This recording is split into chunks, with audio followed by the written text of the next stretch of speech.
काल काय प्रकरण घडलेलं आहे? विद्यार्थ्यांनी काहीतरी रॅगिंगची तक्रार केलेली आहे. हे गोपनीय प्रकरण आहे. पण ज्या विद्यार्थ्यांनी 6 विद्यार्थी आहेत, या 6 विद्यार्थी जे की मागच्या वर्षी ॲडमिट झाले, म्हणजे त्यांना 1 वर्ष होत आलेलं आहे.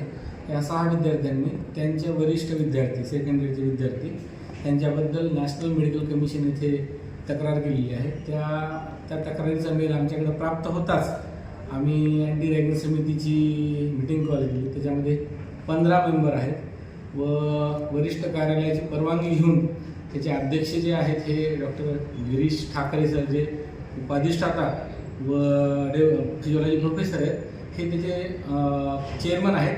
व ह्यामध्ये 15 लोकांची कमिटी आहे. त्यामध्ये बाहेरचे 4 मेंबर आहेत. त्यामध्ये पोलीस इन्स्पेक्टर, तहसीलदार, कलेक्टर ऑफिसचे प्रतिनिधी, DIO असतात आणि एक प्राध्यापक, असे 4 लोक बाहेरचे, आणि 15 लोकांची चौकशी सुरू आहे. ते चौकशीचा निष्कर्ष आल्यावर कळेल की रॅगिंग झाली किंवा नाही. परंतु आता सध्या त्या विद्यार्थ्यांवर काही कारवाई करण्यात आलेली आहे का कॉलेजकडनं? ज्या कॉलेजकडनं जे विद्यार्थी आहेत, ह्यांची अँटी रॅगिंग समितीची पूर्ण चौकशी सुरू आहे. हे मुलं जे आहेत, बाकीचे जे मुलं आहेत, हे डिपार्टमेंटमध्ये ज्यांच्यावर असं ते म्हणजे रॅगिंग झाली असं त्यांचं जे हे आहे, क्लेम आहे, ते 6 विद्यार्थी हे डिपार्टमेंटमध्ये सध्या काम करत नाही. इथं ते त्यांना जोपर्यंत सिक्युअर फील होत नाही तोपर्यंत त्यांना आम्ही इन्सिस्ट करणार नाही की तुम्ही विभागातून काम करा म्हणून. 6 विद्यार्थी आहे.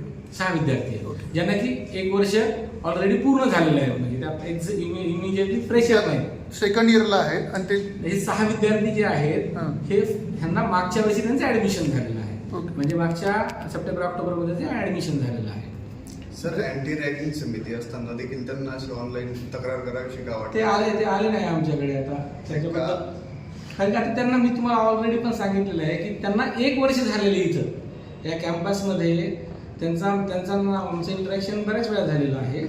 त्यामुळे पण त्यांना आता माहिती नाही. त्यांनी हेल्पलाईनला कंप्लेंट केलेली आहे. ते हेल्पलाईनला कंप्लेंट केल्या आम्ही इमिजिएटली ॲक्शन घेतली. वरिष्ठ कार्यालय जसं की आमचं कमिशनर ऑफिस असेल, डायरेक्टर ऑफिस असेल, त्यांना लेखी कळवलं. रात्री 9 वाजेपर्यंत ऑफिस उघडं ठेवलं आणि तात्काळ कारवाई केली.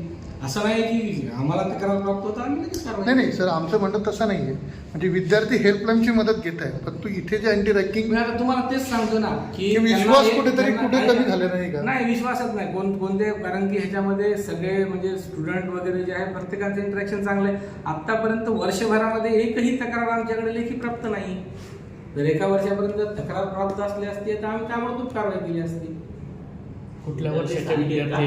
हे फर्स्ट इयरचे विद्यार्थी आहेत, पण ह्यांना ऍडमिशन होऊन ह्यांचं आता 1 वर्ष होत आहे. यांनी MDचे विद्यार्थी आहेत, MDचे विद्यार्थी आहेत. त्याच्यामध्ये म्हणजे सिनियर पण विद्यार्थी आहेत बऱ्यापैकी, म्हणजे नोकरी सुद्धा केलेले विद्यार्थी आहेत ऑलरेडी. हे विद्यार्थी स्थानिक आहेत का बाहेरचे? आता हे म्हणजे महाराष्ट्रातले आहे, एखाद्या आउट ऑफ स्टेट असेल. आम्ही तुम्हाला त्यांचे डिटेल्स मी डिस्क्लोज करू शकत नाही.